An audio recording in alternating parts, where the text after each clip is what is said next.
자, 이번에는 그 영홈 저항의 그 다른 사용법에 대해서 한번 얘기를 해볼까 해요. 전에 그 서로 다른 넷네임을 그 영홈 저항이나 비드로 연결해서 정기적으로 하나로 이렇게 연결하는 방법들에 대해서 설명한 적이 있었는데요. 단순하게 그렇게 그라운드를 연결하는 방법 말고도 일반 신호에서도 그런 영홈과 비슷한 또 역할을 하는 회로 설계들이 굉장히 많습니다. 영홈은 물론 두 개의 신호를 분리하는 용도로도 쓰지만, 다르게 말하면 어떤 신호를 연결을 했다 안 했다 구별할 수 있는 스위치 같은 역할로도 쓸 수가 있는 거죠. 우리가 회로 설계할 때 그 핀의 기능이 그러니까 입력이다 출력이다 이렇게 딱 고정된 경우가 아닌 경우, 어떤 회로의 그 신호의 흐름이 한쪽으로 고정되어 있지 않다거나 어떤 기능적으로 확실하게 검증되지 않아서 디버깅이 필요한 경우, 혹은 그 핀으로 어떤 노이즈 같은 게 들어오는 경우, 그런 노이즈를 감쇄해주는 용도로 영홈 저항을 굉장히 많이 써요. 굉장히. 그래서 이 회로는 지금 DSP 회로의 일부인데, 가만히 보면 중간에 33옴으로 된 저항들이 들어가 있죠.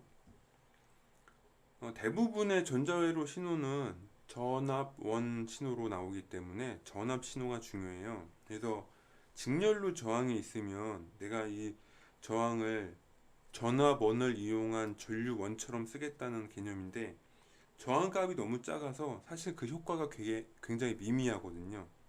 그래서 이런 저항 부품들을 회로적으로 이렇게 쓰는 경우는 대부분 그 디버깅을 위해서, 즉 혹시 이 신호가 내 뜻처럼 동작하지 않는 경우에, 이게 DSP에 연결되어 있으면 DSP가 오동작하잖아요. 그러니까 그런 거를 중간에 이 저항을 제거함으로써 회로를 분리할 수가 있고 디버깅 하기가 쉬워지는 거죠. 그래서 그라운드의 신호를 확장하는 용도 말고도 이렇게 신호를 중간에 한번 끊어주는 역할을 해주는 거죠. 그러면 신호를 끊어주는 역할도 하고, 이 직렬로 들어오는 노이즈를 감쇄를 하거나 감쇄함으로써 그 신호에 연결된 이런 이 소자들이 다이렉트로 들어오는 전기적 데미지, 우리가 보통 ESD라고 하는 정전기 노이즈 같은 거를 저항해서 한번 필터링 해주고 들어오게 되거든요.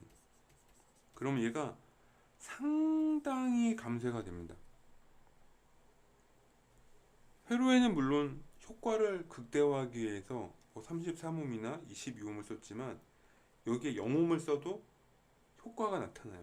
말했다시피 대부분 SMD용 저항은 탄소 피막 저항이기 때문에 0에 가까운 탄소 성분인 거거든요.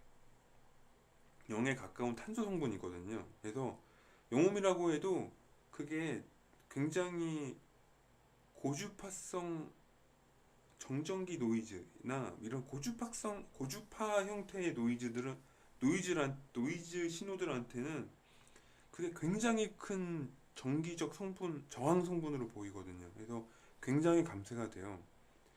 그래서 회로적으로 이런 기법들을 굉장히 많이 씁니다. 중간에 디버깅이라든가 신호를 분리한다든가 정전기 노이즈를 감쇄를 한다든가, 그런 여러 가지 이유로 이렇게 회로 중간에 영홈 저항을 넣는 경우가 굉장히 많아요.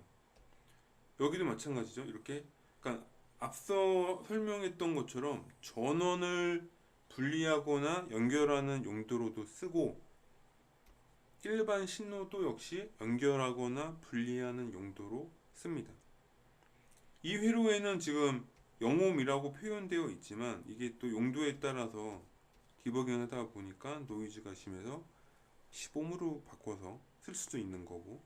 그래서 이런 식으로 회로적으로 디버깅 할 수 있는 운신의 폭을 키워주는 방법으로 영몸 조항을 굉장히 많이 쓴다는 점을 잘 알아두시고 회로 설계하실 때 참고하셨으면 좋겠어요. 감사합니다.